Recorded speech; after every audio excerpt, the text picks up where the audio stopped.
There is a profound and ancient silence that settles over the high plains of Montana just before the dawn breaks,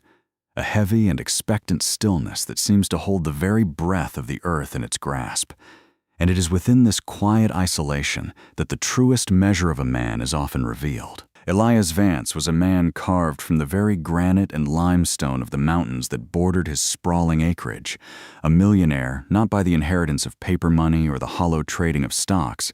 but by the relentless and stubborn accumulation of land, cattle, and the quiet dignity of a life lived entirely on his own unyielding terms. He possessed a profound stubbornness that manifested not in loud demands or theatrical displays of authority, but in the steady, rhythmic swing of an axe, the unbroken gaze leveled at a trembling horizon, and the deep competence with which he managed the 10,000 acres of the Broken Spur Ranch. He was a man of sparse words, communicating a lifetime of sorrow and quiet triumphs through the practical support he offered his ranch hands and the enduring patience he extended to the wild horses he broke in the dusty corral. The wind howled across the plains, carrying with it the scent of sagebrush and the distant, melancholic memory of a time when the world moved slower.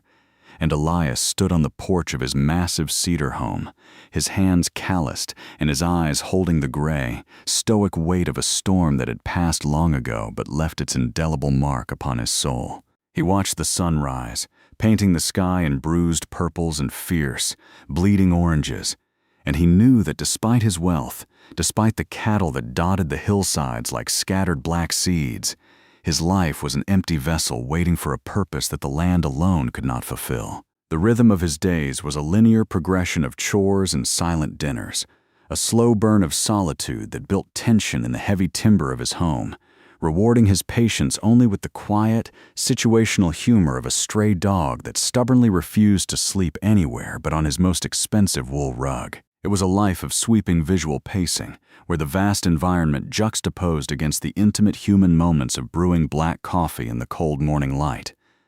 The driveway itself was a testament to the man's endurance, stretching for miles through rugged terrain, carved out by sheer force of will and the relentless scrape of heavy machinery over decades of solitary labor. Every stone, every rut in the dirt, seemed to tell a story of survival and fierce independence.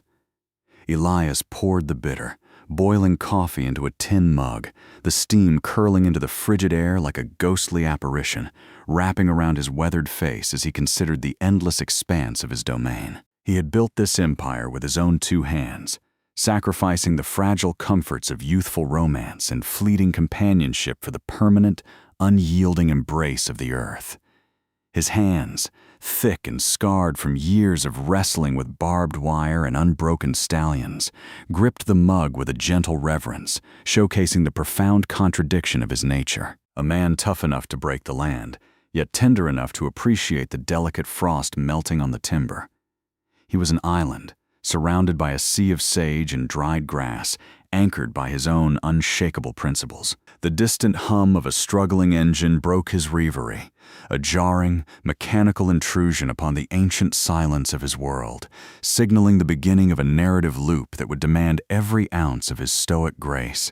as the trajectory of his solitary existence would be forever altered by the arrival of a battered pickup truck grinding its way up his long, winding driveway. The truck spat gravel and choked on its own exhaust before finally dying with a pathetic, metallic shudder near the massive, red-painted doors of the main barn.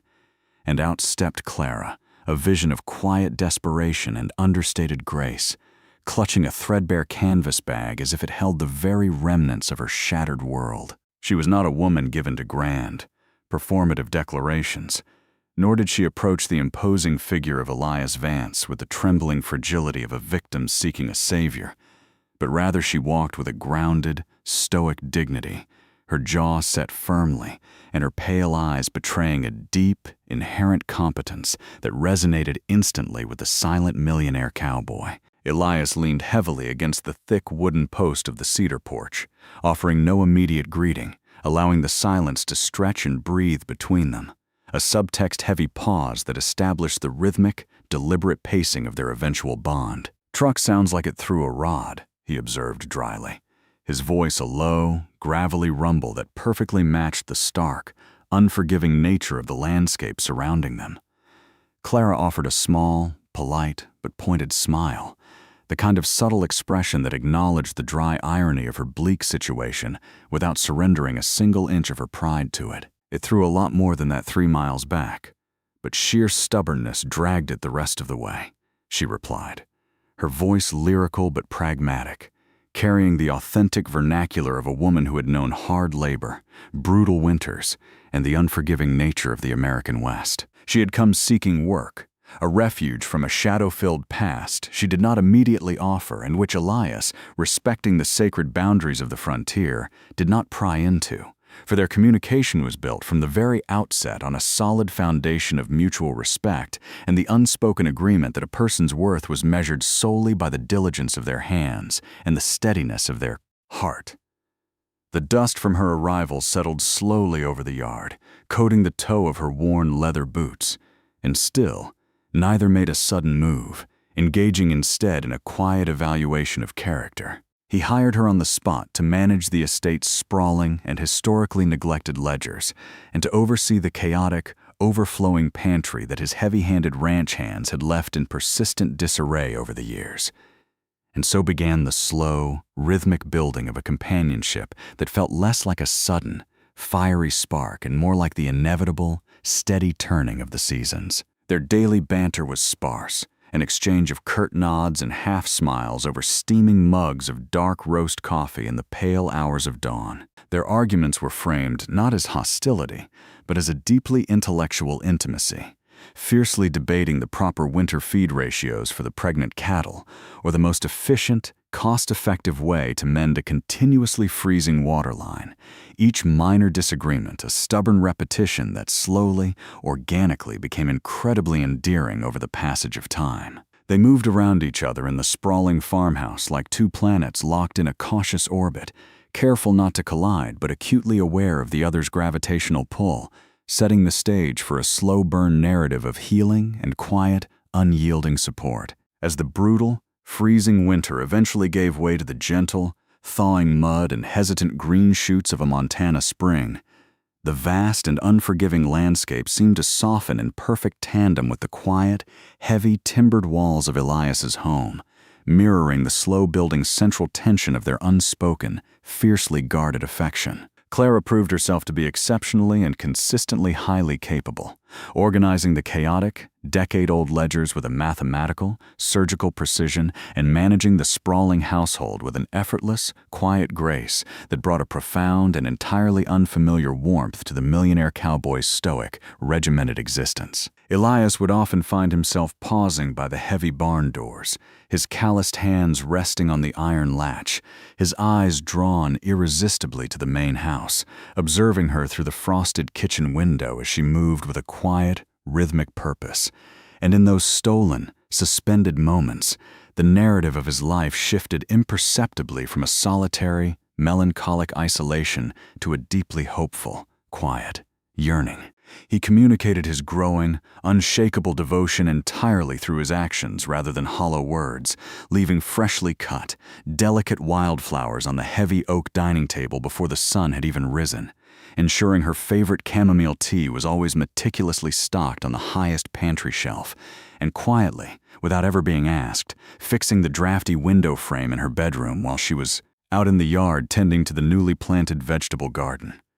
Clara, in turn, acutely noticed these minor, thoughtful details, and they quickly became the recurring, cherished motifs of their silent courtship, a profound language of practical support that spoke volumes louder than any theatrical, performative confession of love ever could. The situational, dry humor of their shared days often revolved closely around Elias's stubborn, almost comical refusal to admit he needed her help with the newly installed modern computer systems, a daily, predictable disagreement that invariably ended with Clara gently, firmly nudging his massive frame aside, their shoulders brushing in a fleeting, electrifying point of physical contact that left the air heavy, thick, and vibrating with unsaid words. The deliberate pacing of their evolving relationship was a masterclass in slow-burn character study, a delicate tension built meticulously over the passage of long months, where every shared, lingering glance across the polished dinner table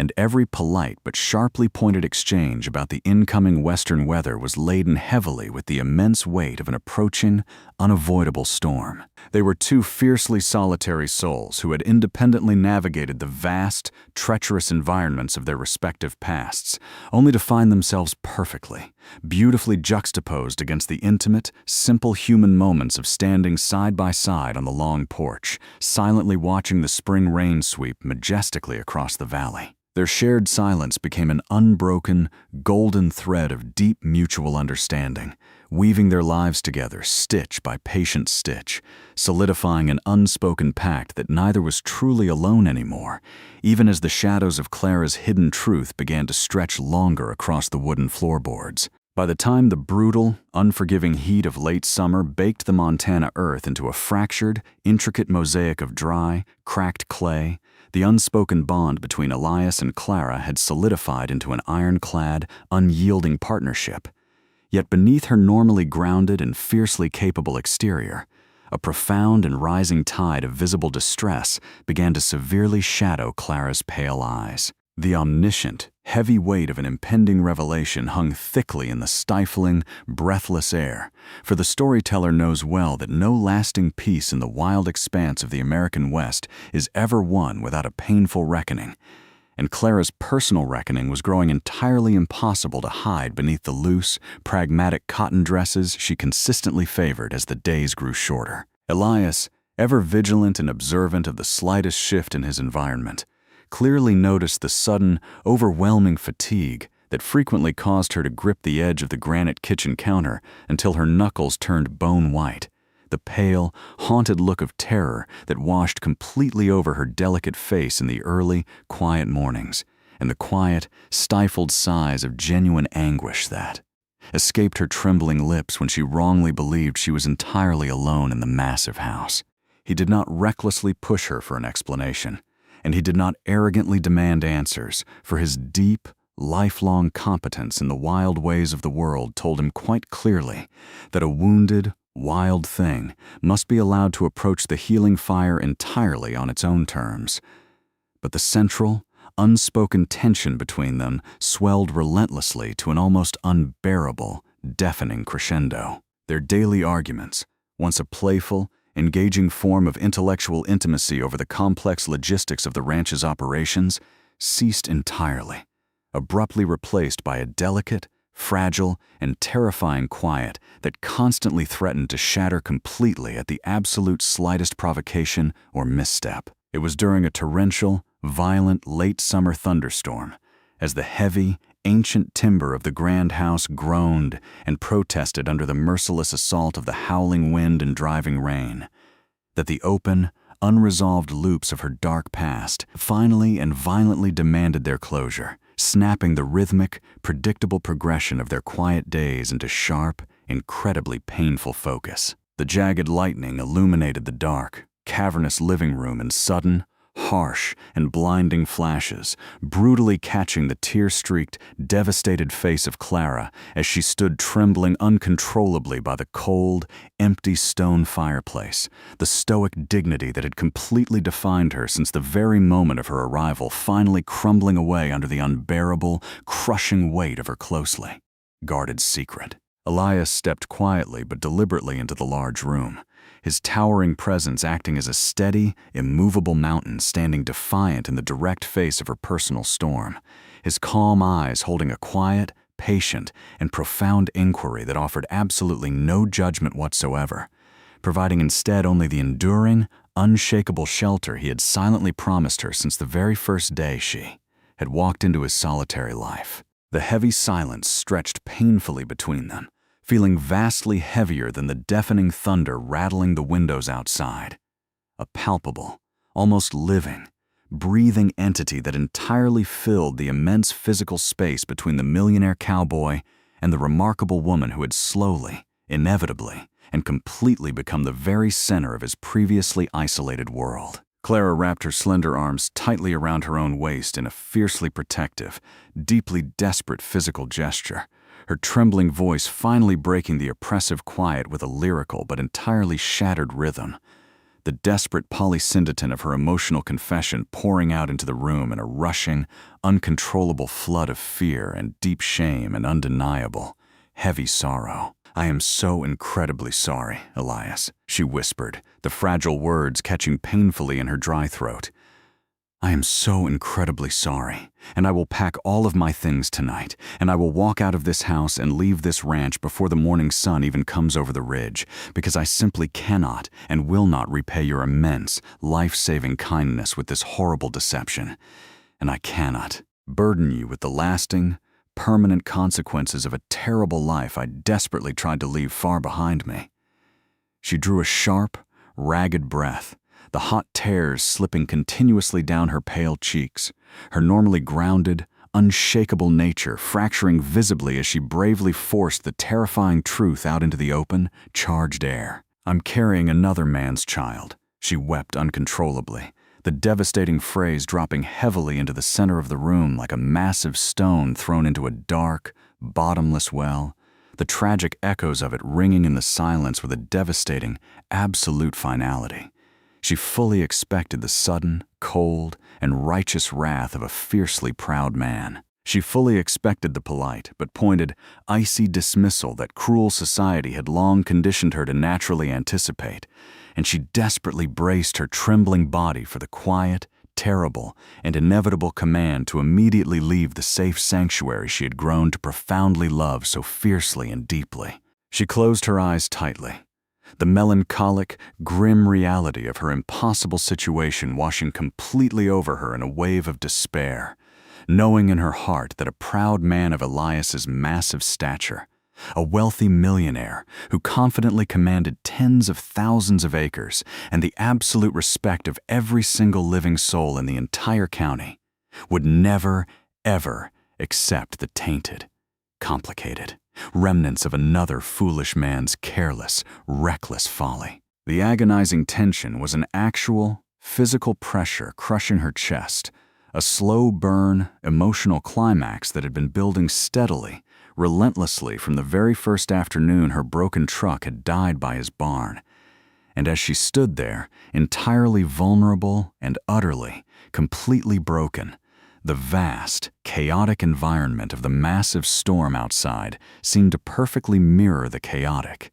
terrifying wreckage of her own shattered heart, waiting in the dark for the final, definitive, and crushing blow to finally fall. Elias Vance did not move a single muscle for a long, seemingly immeasurable moment, his rugged face remaining a perfectly stoic, unreadable mask expertly carved from the enduring, ancient rock of the towering mountains outside, his calm eyes absorbing the full, tremendous, and shocking weight of her tearful confession without revealing a single, solitary flicker of surprise, anger, or disdain. The rhythmic, steady ticking of the antique grandfather clock standing in the long hallway seemed to dramatically slow its pace, perfectly marking the pivotal, quiet, and deeply profound character decision that would permanently alter the entire trajectory of their linear, daily progression forever. He walked slowly, deliberately across the expanse of the room, his heavy leather boots making absolutely no sound on the thick, expensive wool rugs,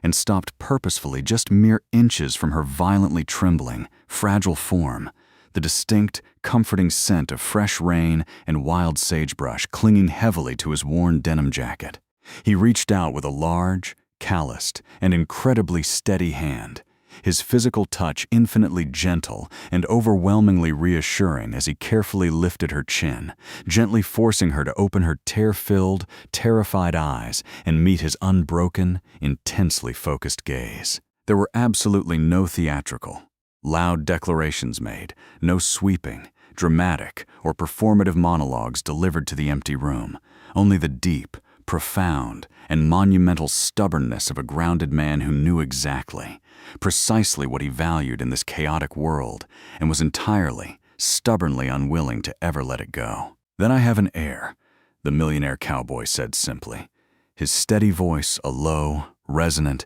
and incredibly powerful rumble that carried all the quiet dignity, immense strength, and unwavering certainty of the earth itself. the handful of words slipping perfectly into the charged space between them with a punchy, definitive, and staggeringly emotional power. Clara stared up at him, her breath hitching sharply in her throat, the sheer, unimaginable shock of his pragmatic, vernacular, and complete acceptance rendering her entirely and profoundly speechless, for the brilliant simplicity of his bold statement completely and instantly dismantled the massive, complex, and fortified fortress of fear she had painstakingly built around her wounded heart. It was a clear, unmistakable declaration of absolute, practical, and unwavering support,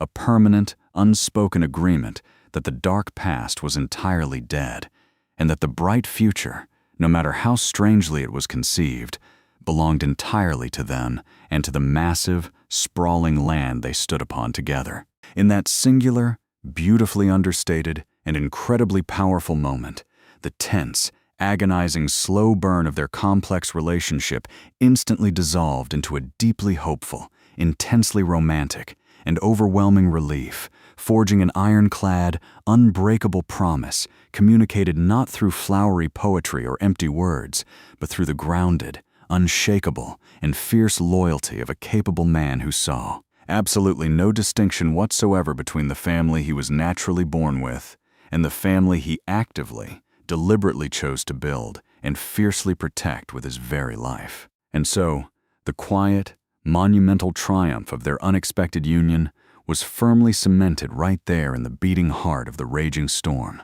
standing as a beautiful, enduring testament to the relentless endurance and steady, unyielding companionship that perfectly defines the truest, most resonant form of Americana storytelling. But before we move forward into the bright, sunlit, and golden years that immediately followed that fateful night, I want to pause the narrative for just a brief, intimate moment and ask you, the viewer watching this story unfold right now, exactly where in the world are you witnessing this tale from today? Please let me know your city, state, or country down in the comments below, because there is something deeply magical, profoundly moving, and truly special about knowing exactly how far these timeless tales of quiet resilience and fierce love travel across the vast globe to reach your screens. The immediate, beautiful aftermath of Elias's profound, life-altering declaration was distinctly marked by a massive, palpable shift in the heavy atmosphere of the vast, sprawling ranch, a sudden, glorious lifting of the unspoken, suffocating tension that had darkly clouded the final, hot days of the fading summer. They were officially married in a remarkably small, incredibly sparse, and fiercely private ceremony standing together on the front cedar porch, accompanied only by the aging, polite local judge and the deeply situational, dry humor of the stray ranch dog who stubbornly insisted on sitting directly and heavily upon the lace train of Clara's simple, understated, and beautiful white dress. Their daily dialogue remained wonderfully subtext-heavy and comfortably rhythmic. Their deep, abiding affection communicated seamlessly through the daily, shared, and intensive labor of meticulously preparing the massive estate for the harsh, impending Montana winter. But there was now a new, deeply romantic, and joyful undercurrent to their sparse banter, a beautiful, floating lightness that permanently transformed the heavy, ancient timber of the massive house into a true, warm, and lasting home. Elias naturally took to gently resting his large, calloused, and protective hand warmly against the visible, growing swell of her stomach whenever he walked past her in the busy kitchen, a seemingly minor, quiet daily gesture that quickly became a cherished, recurring motif of his unwavering, fierce commitment and quiet, profound joy. He spent his long, dark winter evenings painstakingly carving a beautiful, sturdy wooden cradle from a massive, fallen cedar tree he had dragged from the woods, his deep, inherent competence shining brightly in the meticulous, patient, and loving strokes of the sharp blade, literally weaving his deep love and protection into the very grain of the wood that would soon hold their child. Clara watched him quietly from the comfort of the large leather armchair, her healing heart swelling consistently with a nostalgic, intensely observant, and profound gratitude for the incredible, stoic man who had gently taken all of her shattered, broken pieces and expertly forged them together into something remarkably beautiful, deeply functional, and undeniably strong. When the child finally arrived alongside the first violent, howling blizzard of deep January, entering the world as a robust boy with tiny lungs strong enough to easily rival the screaming, freezing wind battering the thick windows, Elias held the infant with a profound, quiet reverence that beautifully juxtaposed his massive, rugged, and scarred physical frame against the fragile, squalling, and miraculous intimacy of brand new life. He firmly and immediately named the boy Thomas, respectfully naming him after his own stoic, pioneering grandfather, deliberately binding the innocent child to the deep, historical legacy of the vast land and the unshakable bloodline of the sprawling ranch with a punchy, definitive, and fiercely emotional statement of absolute belonging. As the subsequent years unfolded in a steady, linear, and remarkably deliberate progression, the sprawling, immense landscape of the high Montana plains served constantly as a living, breathing, and profound metaphor for their growing family, successfully enduring the harsh, freezing, and brutal winters while always blooming with relentless, stubborn, and vibrant life in the brief, golden, and fleeting summers. Elias raised young Thomas entirely and completely as his own flesh and blood, his daily, quiet guidance deeply rooted in the exact same stoic, highly capable, and fiercely grounded demeanor that so perfectly defined his strong marriage, patiently teaching the growing boy how to confidently ride a horse, how to meticulously mend broken wire fences, and how to truly understand the deep, unspoken, and ancient language of the moving cattle and the shifting weather. The eager boy grew with the rhythmic, unstoppable certainty of the turning seasons, his bright, joyful laughter echoing beautifully against the high stone canyon walls, providing a bright, lyrical, and wonderful contrast to the normally sparse, polite, and hushed banter of his loving parents. Clara seamlessly became the quiet, unyielding, and incredibly strong anchor of the entire estate, her deep, natural competence expanding rapidly to expertly manage not just the complex financial ledgers, but the very beating pulse of the massive cattle operation. Her early, desperate, and terrifying arrival now just a closed, open loop of distant history that had finally settled into a perfect, unbroken circle of ultimate redemption. The occasional arguments between Elias and Clara remained a deeply engaging,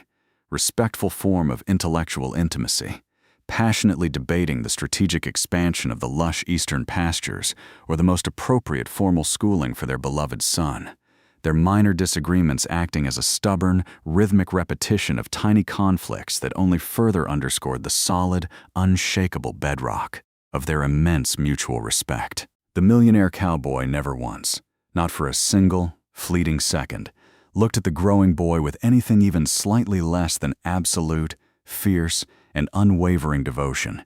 proving definitively to the world that true fatherhood is not merely a simple matter of shared biology, but rather a daily, deliberate, and profound sacrifice, a steady, unyielding companionship beautifully forged in the hot, daily fires of everyday life. Time, that great, unstoppable, and entirely indifferent river, slowly and steadily carved its inevitable way through the passing decades, gently etching deep, beautifully weathered lines into the proud faces of Elias and Clara, their once dark hair turning the brilliant, stark color of the freezing winter frost that annually blanketed their sprawling, magnificent empire. Thomas grew remarkably into a deeply grounded, intensely stoic, and exceptionally highly capable man, his broad, strong shoulders and quiet, inherent dignity acting as a perfect, flawless mirror of the millionaire cowboy who had patiently raised him, inheriting not just the vast, unimaginable material wealth of the massive estate, but the profound, unshakable stubbornness and deep, practical competence of the great man he so proudly and fiercely called his father. He communicated his deep, abiding affection for the rugged land and his aging parents through the exact same practical, hands-on support and enduring, quiet patience that Elias had so perfectly modeled for him his entire life, seamlessly taking over the heavy, brutal, and exhausting physical labor of the ranch with a quiet, fierce pride that finally allowed the older, weary couple to comfortably and deservedly rest. The thematic, narrative repetition of our story smoothly returned to the philosophical, sweeping opening for the ancient, profound silence that constantly settled over the high plains no longer felt like a heavy, isolated, or lonely stillness, but rather it manifested as a comforting, deeply familiar, and warm embrace that safely held the collective, cherished memories of a long lifetime of shared, honest labor and unspoken, profound love. Clara and Elias happily spent their beautiful twilight years sitting closely together on the sweeping, expansive cedar porch, their shared silence no longer heavy with anxiety or tension, but immensely rich with the lyrical, rhythmic, and perfect peace of a beautiful story well told and a difficult life incredibly well lived. Their dry, highly situational, and deeply character-driven humor remained wonderfully intact despite their advanced age, with Elias stubbornly, comically refusing to ever use a wooden walking cane, insisting instead on leaning heavily and securely against the sturdy shoulder of his beloved wife whenever they walked, a daily, endearing, and highly predictable disagreement that spoke volumes of their enduring, deeply romantic, and unbroken reliance on one another. The vast, breathtaking environment of the American West, with its fierce, bleeding, and dramatic sunsets and its endless, rolling, and majestic hills, stood silently as an ever-present, eternal witness to their numerous, quiet, personal triumphs, serving as a sweeping, landscape-based metaphor for the grand, epic narrative of a profound love that had miraculously begun with a shattered, tearful confession, and stubbornly grown into a massive, unshakable dynasty of pure resilience. They watched together as the new generation of wild horses ran freely across the distant ridge, their thundering hooves a testament to the wild, unbroken spirit that the couple had carefully nurtured and fiercely protected within their own family, knowing deeply that the legacy they had built was permanently anchored in the very bedrock of the mountains. Every sunrise they shared was a quiet, profound victory over the harshness of the world, a daily reaffirmation of the singular, pivotal choice made on that stormy night so many decades ago, forever weaving their souls into the intricate, timeless tapestry of the magnificent frontier. In the final, beautifully decades-spanning, and deeply reflective epilogue of their extraordinary lives, when Elias finally passed quietly and peacefully in his sleep beneath the heavy, intricately woven wool blankets of their shared bed, the massive estate did not crumble into disrepair, and the monumental legacy did not fade into obscurity, for he had purposefully built his incredible empire on the solid, unshakable, and permanent foundation of a family deliberately chosen by the heart rather than merely bound by biological circumstance. Clara stood bravely by his freshly dug grave on the high, grassy hillside overlooking the sweeping, beautiful valley, the cold wind howling fiercely across the open plains just exactly as it had on the very first day she had desperately arrived, but her flowing tears were absolutely not born of the quiet, terrifying desperation of her fragile youth. Rather, they were the melancholic, deeply hopeful, and profoundly grateful tears of a strong woman who had intimately known the profound, unimaginable privilege of a steady, enduring, and perfect companionship. Thomas, now a strong, capable father himself, stood tall and unwavering beside her, his large, calloused hand resting gently and firmly on her shaking shoulder in a familiar, beautiful gesture of practical, unyielding support and quiet, immense dignity, standing proudly as the undisputed heir to the Broken Spur Ranch, the true heir to the Millionaire Cowboy's vast, accumulated fortune, and, most importantly of all, the sole heir to Elias Vance's monumental, limitless capacity for unconditional love. The incredible, true story of the desperate, broken woman who unexpectedly arrived carrying another man's unborn child, and the stoic, immovable cowboy who stubbornly and fiercely claimed them both immediately became a beloved, enduring legend quietly whispered among the respectful ranch hands, a powerful narrative of deep sacrifice and quiet, monumental triumphs over time that beautifully resonated through the deep canyon like a beautiful, unending, and timeless song. It remains a profound, lyrical reminder to us all that the deepest, most permanent connections we ever forge in this life are so often born in our dark moments of greatest, most terrifying vulnerability, and that true, unyielding strength lies not in achieving an impossible perfection, but rather in the stubborn, relentless, and daily choice to stand fiercely by those we love when the dark storms inevitably roll in. As we each look out upon our own distant horizons today, wherever we may safely be in this vast world,